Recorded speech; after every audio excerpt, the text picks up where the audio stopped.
అన్న అంటాడు.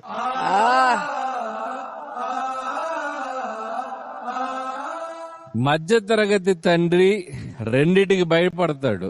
ఒకటి, పెళ్ళం ఏవండి అని నోరు తెరిచినప్పుడు. రెండు, బయట స్కూల్ తెరిచినప్పుడు. ఆయన శాలరీ మీడియం అయినా మనల్ని ఇంగ్లీష్ మీడియంలో వేస్తాడు. మనం ఎగ్జామ్స్ లో చిట్టీలు పెడితే ఆయన బయట చిట్టీలు కట్టుకుంటూ ఉంటాడు.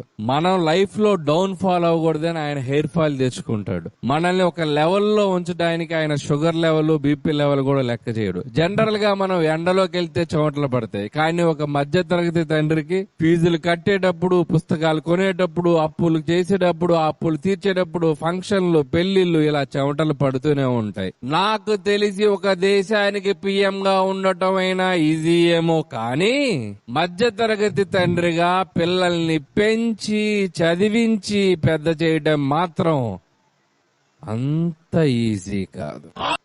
పిల్లల భవిష్యత్తు కోసం నానా కష్టాలు పడుతూ, నానా ఇబ్బందులు పడుతూ, నానా చాకరీ చేసేవాడినే నాన్న అంటాడు.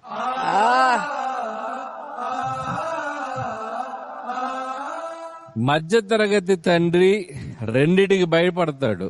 ఒకటి, పెళ్ళం ఏవండి అని నోరు తెరిచినప్పుడు. రెండు, బయట స్కూల్ తెరిచినప్పుడు.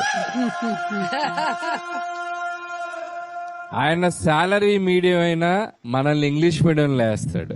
మనం ఎగ్జామ్స్ లో చిట్టీలు పెడితే ఆయన బయట చిట్టీలు కట్టుకుంటూ ఉంటాడు. మనం లైఫ్ లో డౌన్ ఫాల్ అవ్వకూడదని ఆయన హెయిర్ ఫాల్ తెచ్చుకుంటాడు. మనల్ని ఒక లెవెల్లో ఉంచడానికి ఆయన షుగర్ లెవెల్, బీపీ లెవెల్ కూడా లెక్క చేయడు. జనరల్ గా మనం ఎండలోకి వెళ్తే చెమటలు పడతాయి. కానీ ఒక మధ్య తరగతి తండ్రికి ఫీజులు కట్టేటప్పుడు, పుస్తకాలు కొనేటప్పుడు, అప్పులు చేసేటప్పుడు, ఆ అప్పులు తీర్చేటప్పుడు, ఫంక్షన్లు, పెళ్లిళ్లు ఇలా చెమటలు పడుతూనే ఉంటాయి. నాకు తెలిసి ఒక దేశానికి పిఎం గా ఉండటం అయినా ఈజీ ఏమో, కానీ మధ్య తరగతి తండ్రిగా పిల్లల్ని పెంచి చదివించి పెద్ద చేయడం మాత్రం అంత ఈజీ కాదు.